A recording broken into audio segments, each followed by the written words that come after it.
Hello everyone, कैसे हो आप लोग। आई होप आप लोग सब सही होंगे और आपकी तैयारी भी सही चल रही होगी। आज से मैं आपको नई वीडियो लेकर आया हूँ। ये पेपर जो है ये है यूकेएसएससी जेईई का 2017 में जो पेपर हुआ था। ये मैं डेट भी बता देता हूँ आपको। 5 नवंबर को जो पेपर हुआ था 2017 में, उसका सॉल्यूशन मैं आपको करवाऊँगा आज से। तो यदि आपने अभी तक चैनल को सब्सक्राइब नहीं किया है तो पहले तो आप सब्सक्राइब कर लीजिए, क्योंकि इस चैनल पे हमने अभी तक बहुत सारे पेपरों का सॉल्यूशन आपको करवा दिया है, ए और जेईई लेवल के जो इंडिया में हुए हैं अभी। और अभी तक आपने पीसी स्टडी टेलीग्राम ग्रुप पे जुड़े नहीं हैं, क्योंकि वहाँ पे आपको हर पेपर की पीडीएफ वगैरह वहीं पे मिल जाएगी आपको। तो आपको वहाँ पे जुड़ना चाहिए। तो लिंक मैं आपको डिस्क्रिप्शन वगैरह में दे दूँगा। तो पहला क्वेश्चन इस पेपर का शुरू करते हैं हम। Which scale is the largest one. Question पूछ रहा है कि इन ऑप्शनों में से लार्जेस्ट वन स्केल कौन सी है। 1 सेंटीमीटर बराबर 50 मीटर, बी है 1 सेंटीमीटर बराबर 50 किलोमीटर, सी है 1:42,000 और डी है आपका 1 सेंटीमीटर बराबर 5,000 किलोमीटर। तो आपको पहला मैं एक ए ऑप्शन बताता हूँ आपको। एक ऑप्शन को वो यहाँ पे दिखाता हूँ, 1 अपॉन सेंटीमीटर में चेंज करता हूँ, मीटर को भी इस टाइप से 1/500 होगा। बी ऑप्शन होगा आपका 1 अपॉन किलोमीटर को सेंटीमीटर में चेंज कर दो, 1000 के पीछे 2 जीरो और लग जाएंगे, ये हो जाएगा। और सी जो है, सी को लिखेंगे हम, सी को वही लिखेंगे 1/42,000। और डी है आपका 1/500 किलोमीटर है ना, तो इसको सेंटीमीटर में 1 जीरो 2 जीरो और लग जाएंगे। तो आई हो आपको यूनिट कन्वर्जन तो आता ही होगा।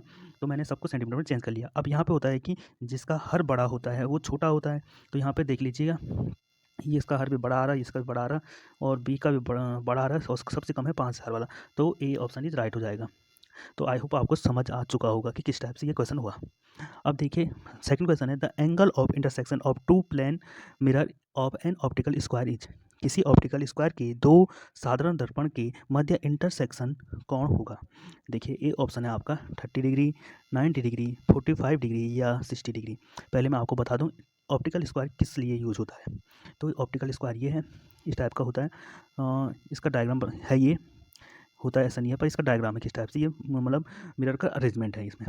देखिए ऑप्टिकल स्क्वायर का काम है 90 डिग्री पे ऑफसेट डालने के काम आता है, या 90 डिग्री पे किसी दूसरे रेंजिंग रॉड को लगाने के काम आता है। इस पहली बात ये। दूसरा प्रिंसिपल ये इसका होता है, ये डबल रिफ्लेक्शन के प्रिंसिपल पे काम करता है। तीसरी क्वेश्चन जो बनता है इसमें, तीसरा हॉरिजेंटल एंगल क्या होता है इसमें। एक तो हॉरिजन एंगल जो होता है ये हाफ सिल्वर होता है और हाफ अनसिल्वर होता है, और यहाँ पे हॉरिजन एंगल दिखा रखा हूँ। और इंडेक्स ग्लास जो होता है वो फुल्ली सिल्वर होता है, इंडेक्स ग्लास यहाँ पे ये है। अब टू प्लेन मिरर होता है इसमें, और बिटवीन एंगल इंटरसेक्शन, दो प्लेन का जैसे यहाँ पे दो एंगल है इस टाइप से, इसको आगे बढ़ाओ इसको आगे बढ़ाओ, तो ये है 45 डिग्री पे इंटरसेक्ट करते हैं ये दो एंगल। इसका दूसरा डायग्राम देख लीजिए, इस टाइप से बनेगा। जो चीज़ें मैंने आपको पहले बताई वही पूछेगा, जैसे ओ कोई पॉइंट है, ओके ओ से बी पे, ओके के रिस्पेक्ट में बी पे कोई रेंजिंग रॉड लगानी थी 90 डिग्री में, तो इसके काम हमने ऑफसेट स्क्वायर का यूज करके लगा सकते हैं। अब देखिए किस टाइप से ये 45 डिग्री बना रहा है। अब देखिए आई होप आपको ये क्वेश्चन समझ आ चुका होगा। तो इसका आंसर हो गया आपका ए ना, सी ऑप्शन 45 डिग्री। अब देखिए नेक्स्ट क्वेश्चन है, in a close traversing line QRSTU Q with a compass the following bearing where object। एक बंदमाला रेखन QRSTQ के लिए कंपास से निम्न दिक्मान लिए गए। अब दिक्मान क्या क्या लिए गए देख लीजिए। QR के लिए ये दिक्मान है, फोर बेरिंग ये है और आपकी बैक बेरिंग ये है। RS के लिए, RST के लिए और TQ के लिए है। और निकालना क्या है इसमें, which station were affected by local attraction. अब देखिए ये कह रहा है लोकल अट्रैक्शन के कौन से स्टेशन जो है ये अफेक्टेड है। तो आपको पता होगा फॉर्मूला जो होता है, मैं आपको बताता हूँ। लोकल अट्रैक्शन होता क्या है पहले ये सुन लीजिए आप लोग। Local attraction is the attraction of magnetic needle to a local magnetic field other than earth's magnetic field. अब देखिए ये है, error introduce in direction of magnetic needle due to magnetic material such as iron और जैसे steel structure, electric cables conveying current ETC। होता क्या है जब ये मटेरियल मैग्नेट नीडल के आसपास होते हैं तो होता क्या है देख लीजिए, then it does not show the actual north, this phenomena is called या नॉन एज लोकल अट्रैक्शन। अब देखिए एक्चुअल नॉर्थ नहीं दिखाती है नीडल, तो यह लोकल अट्रैक्शन हो जाएगा। अब फोर बेरिंग और बैक बेरिंग का डिफरेंस 180 डिग्री होगा तो फ्री फ्रॉम लोकल अट्रैक्शन होगी, और फोर बेरिंग और बैक बेरिंग का डिफरेंस 180 डिग्री नहीं होगा तो एरर ऑफ लोकल अट्रैक्शन होगा। अब देखिए किस टाइप से होगा, ये आपको समझ आ चुका है। तो अब बता देता हूँ मैं इस क्वेश्चन को आपको। अब देखिए फोर बेरिंग और बैक बेरिंग का डिफरेंस यहाँ पे 180 डिग्री हो रहा है। तो न क्यू आर पॉइंट हमें पता लग गया कि ये लोकल अट्रैक्शन से प्रभावित नहीं है। आर, अब देखिए आर एस, आर पॉइंट हमें पता लगा था नहीं है, और एस, इन दोनों का डिफरेंस 180 डिग्री नहीं आ रहा, पहले वाला का आ रहा है, इसका नहीं आ रहा है। तो हमें पता लग गया यहाँ पे एस पॉइंट लोकल अट्रैक्शन से हो सकता है, होगा ही, क्योंकि आर तो है नहीं। तो एस टी में देख लीजिए, यहाँ पे भी 180 डिग्री डिफरेंस नहीं आ रहा है, और यहाँ पे भी नहीं आ रहा है। यहाँ पे देख लीजिए कितना आ रहा है, यहाँ पे आ रहा है। तो यहाँ पे ऑप्शन के द्वारा देखिए, आर वाला तो ये होगा नहीं, क्योंकि आर तो आर पॉइंट यहाँ भी नहीं है, यहाँ भी नहीं है। अब देख लीजिए यहाँ पे तो 180 डिग्री आ रहा था क्यू आर में, तो ये हो गया आपका एस और टी बची, जो जिनमें नहीं आ रहा 180 डिग्री। तो S and T local attraction से अफेक्टेड पॉइंट है। आई होप आपको समझ आ चुका होगा।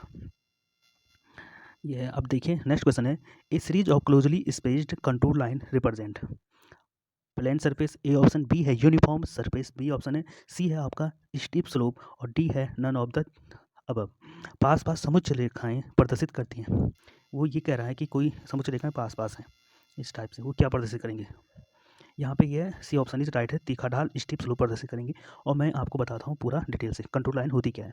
N imaginary line on the ground surface joining the point of equal elevation is known as contour. अब देखिए करेक्टरिस्टिक ऑफ कंटूर क्या होती है। All point in a contour line have the same elevation. पहली बात ये, इसमें करेक्टरिस्टिक होना चाहिए। दूसरा ये, flat ground is indicate where the contour are widely separated and steep slope where they run close together. देखिए दे फ्लैट सरफेस है तो सेपरेटेड होगी, थोड़ी थोड़ी सेपरेटेड होती जाएंगी, और स्टीप स्लोप है तो रन क्लोज होता है। ये वाला पूछ रखा था उसने यहाँ पे। यूनिफॉर्म स्लोप के लिए indicate when the control line uniformly space बराबर स्पेस पे होगी, तो uniformly space control uniform slope प्रदर्शित करेगी। एक contour surface when they are stress parallel and equally से स्पेस। प्लेन सरफेस के लिए ये सीधी रेखाएं होगी और पैरेलल होंगी और बराबर दूरी पे होंगी।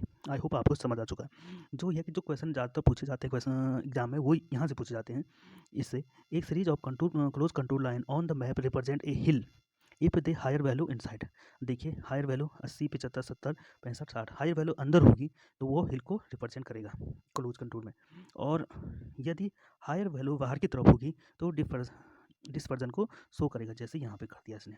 हायर वैल्यू आउटसाइड है, आप डायग्राम में देख सकते हैं।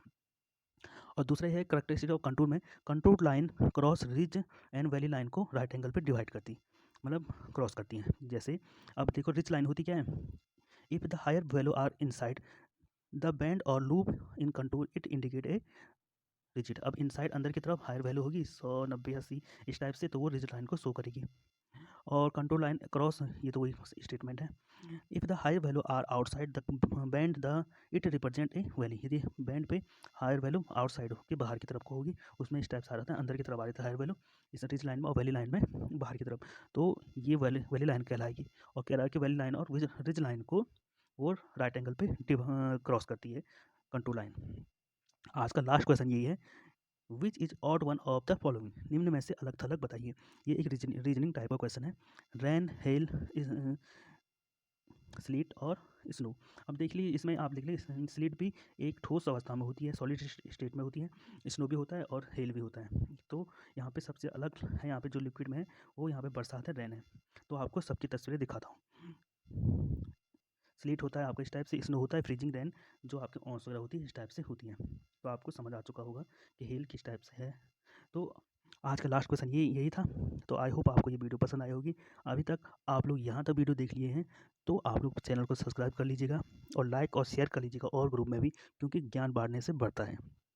और पीसी स्टडी टेलीग्राम ग्रुप पे भी जुड़ जाइए, वहाँ पे इस पेपर की पीडीएफ वगैरह आपको मिल जाएगी। और वहाँ पे टीएचडीसी वगैरह के लिए डेली क्विज चल रही है 25 क्वेश्चन की, तो आप वहाँ पे ज्वाइन होकर वो क्विज फ्री में दे सकते हैं। Thank you everyone. I hope आप लोग खुश होंगे और ऐसे ही खुश रहो।